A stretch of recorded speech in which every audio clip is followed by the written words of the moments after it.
Steel and Vance continues. Cannot wait for this next segment. Little did we know, or perhaps we should have expected, how much in the medical field and the scientific field is all about studies done on men.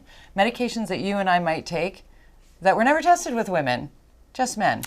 That's the way it's been for years, and it's got to change, and that's what we're going to talk to our next guest about. That's right. SANDI TRELIVIng is here. She is the director of the CAMH, the Canadian Addiction and Mental Health Foundation, and you're truly a change maker, Sandy. Let's talk about womankind. Women mind. Women mind, sorry.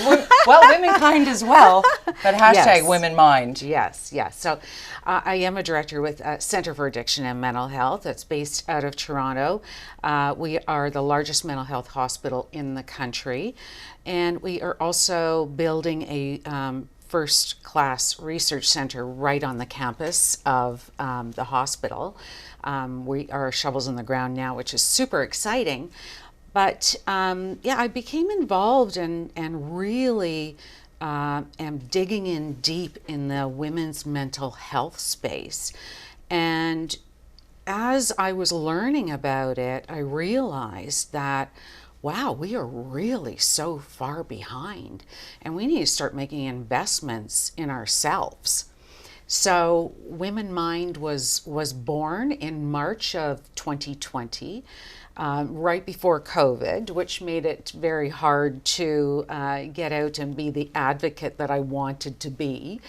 But, you know, through several Zoom meetings, etc., started to build the community of Women Mind members to donate, become part of our change maker group, and continue to push this mandate forward of testing for drugs and medications that the majority of women are actually ingesting. For instance, antidepressants are handed out more to women than they are to men, and they were never tested on men. That's wild. Can we talk about the mental health issue? We know, everybody knows a woman who either themselves or someone close to them who has dealt with anxiety, depression, other mental health issues, and yet there's this sense that we're kind of overlooked.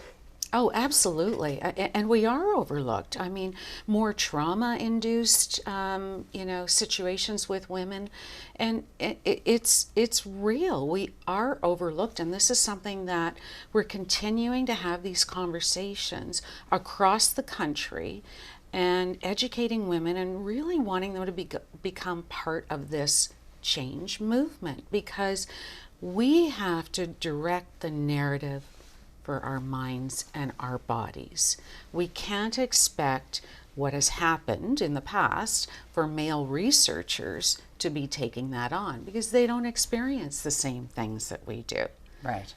Let's go through some of the CAMH sort of mandates, some of the focuses that you have on the table of what you'd like to address in a broad sense, like the lack of studies that you're speaking to here. Right, right. There is a lack of studies. There's 3% of all studies in terms of medical, and that's not just neuroscience. 3%, only 3% goes to women's health. And then it's less than 1.5% that actually goes from that 3% to neuroscience. So we need to be ensuring that we have enough female scientists or women scientists, and that their work is being supported. So we're recruiting women in science, we are mentoring them, we have a leadership program, research grants, postdoctoral grants. All of this is happening within our research center, and we are making sure all the way across the hospital that whatever studies are being done, it's 50% on male, it's 50% on female, but it is also making sure that we are studying all ethnicities.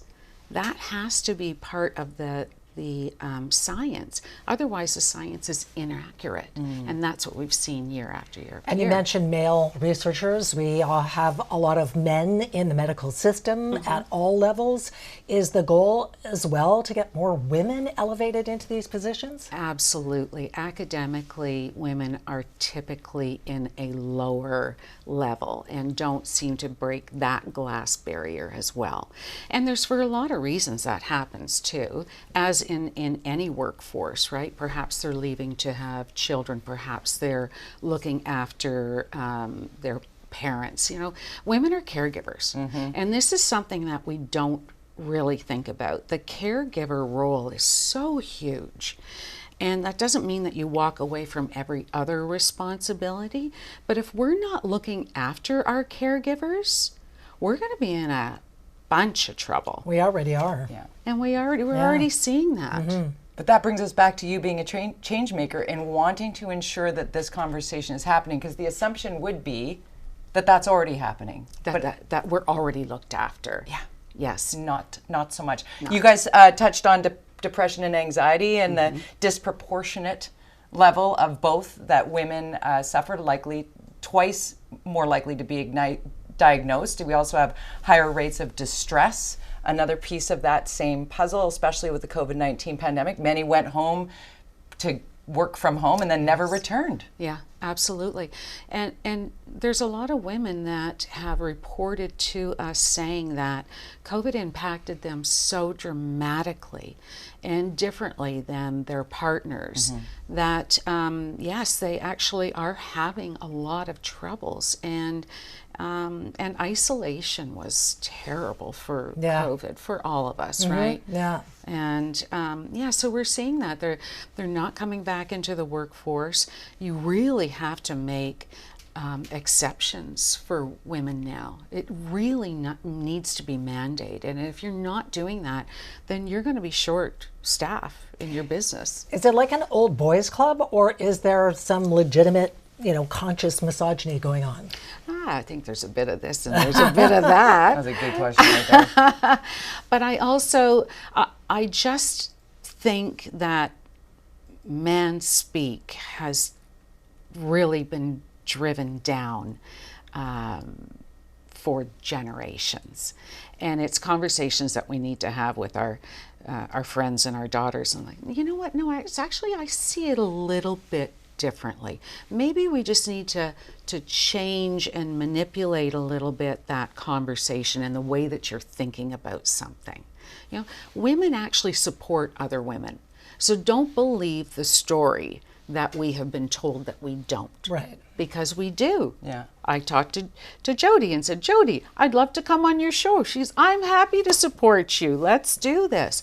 But women actually do those kinds of things for other women. So what is the call to action there? Because, that little interjection that we had, that moment in time where it's like, this is important, and then we amplify that. So when I take that to have the conversation with the women in my life or the young people, yes, what do I say? Yes. Well, I would say educate yourself. And one really good tool for science-based knowledge is to go onto our website at CHEK.ca. There is such a plethora of incredible information on all types of mental health, not just women's mental health, right, but become part of a member, like join us. And it's such an exciting time. And it's the right time to invest in ourselves. Sharing the information. Amen, yeah. right? And an important subject, and one that we're going to be talking about more and more as we start to, sort of lift open, pull back the curtain and see how many people are impacted. Yes. So thank you for doing what you're doing. Oh, appreciate it's a it. pleasure. And thank you again for having me in here. I really appreciate it.